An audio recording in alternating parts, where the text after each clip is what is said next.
In recent months, a question that once sat on the edge of Canadian politics has moved into the spotlight. Should Alberta separate from Canada? You probably already had an opinion before clicking this video, but I'm not here to tell you what to think. This channel is called Facts, No Feelings for a reason.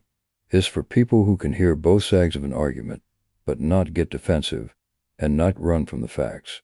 Today, we'll look at the strongest arguments for and against Alberta separating from Canada, and therefore explore what separation could mean for Alberta's future, financially, politically, and geographically.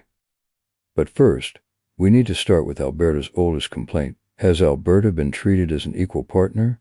Supporters of Alberta separation argue that the political system puts the province at a disadvantage from the start. They say the issue isn't one policy, it's the structure. Federal elections are mostly decided in Ontario and Quebec. Together they hold enough seats to decide who forms government.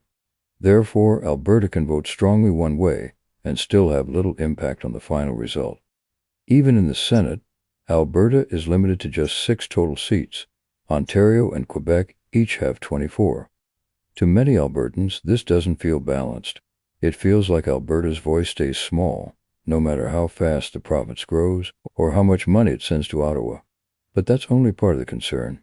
Supporters of separation also point to history, especially federal involvement in Alberta's energy sector. The National Energy Program of the 1980s is still a sore spot for many older Albertans. Energy revenues were capped, money was redirected, and decisions were made without Alberta's consent. Jobs were lost, investment fell, trust was damaged. Supporters of separation argue this was part of a larger pattern, and that the federal government only intervenes when it helps other parts of the country. From their point of view, Alberta isn't treated as a true partner, but as a region managed from far away. Therefore, they argue separation isn't about anger, it's about having a voice. The pro-Canadian view, on the other hand, argues that this isn't unfair treatment. It's how a democracy based on population works. Representation by population isn't discrimination, it's the foundation of democratic systems. Every federation has regions with more influence and regions with less. Therefore, Alberta isn't unique. Supporters of Confederation also point out that frustration with Ottawa isn't limited to Alberta. Many provinces push back. Many feel ignored at times.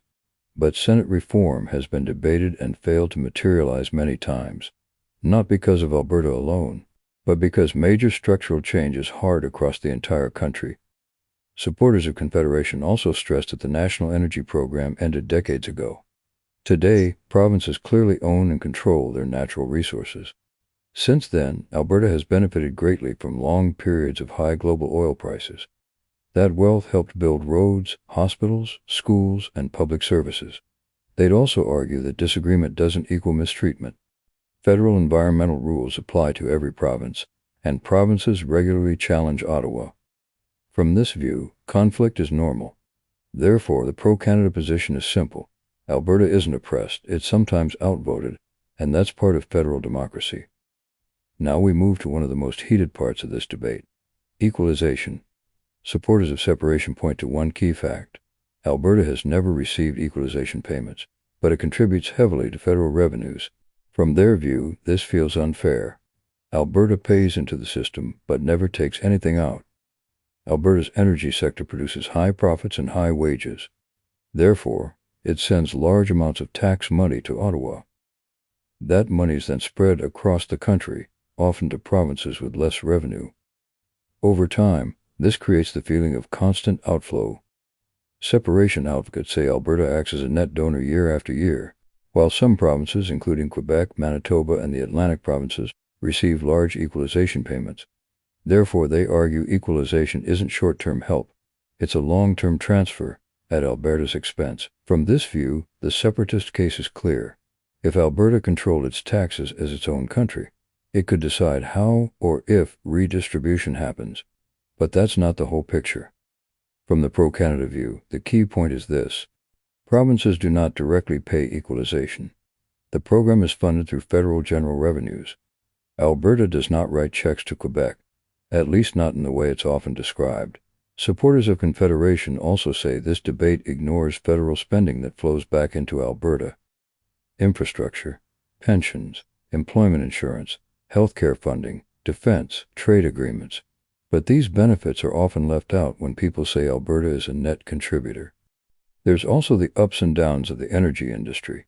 Resource economies rise and they fall. Equalization exists because of that reality. Although Alberta hasn't received equalization directly, it has benefited from national support during downturns through other federal programs. Therefore, critics say the system acts like insurance, especially when energy prices crash. They also argue redistribution helps keep the country stable. Without it, poorer provinces could struggle. People might leave, markets could shrink, and a weaker federation, they say, would hurt Alberta too. From this view, equalization isn't exploitation. It's about sharing risk. So with that said, would separation actually help Alberta? Supporters of separation believe independence would give Alberta full control over its energy future. Alberta could approve developments faster and design taxes and royalties around its own needs. But critics respond that Alberta already controls its resources. They argue many limits aren't federal at all. They're global. Oil prices, investor confidence, infrastructure costs, environmental standards, they say, are shaped by world markets, not just Ottawa. In their view, stable rules matter more than how fast things get built. Now to address the elephant in the room, the United States. Perhaps the most polarizing issue is that some pro-separation voices support the idea of Alberta joining the United States and becoming the 51st state. Supporters say this could end oil price discounts, provide full access to the American energy market, and open the door to much larger investment markets. But opponents argue this isn't realistic. They warn Alberta could lose universal health care, labor protections, and political independence. Even if it were possible, Alberta would become one state among many, with far less influence in Washington than it has in Canada today. They also point out something else. Canada already provides strong access to U.S. markets through trade agreements without giving up sovereignty.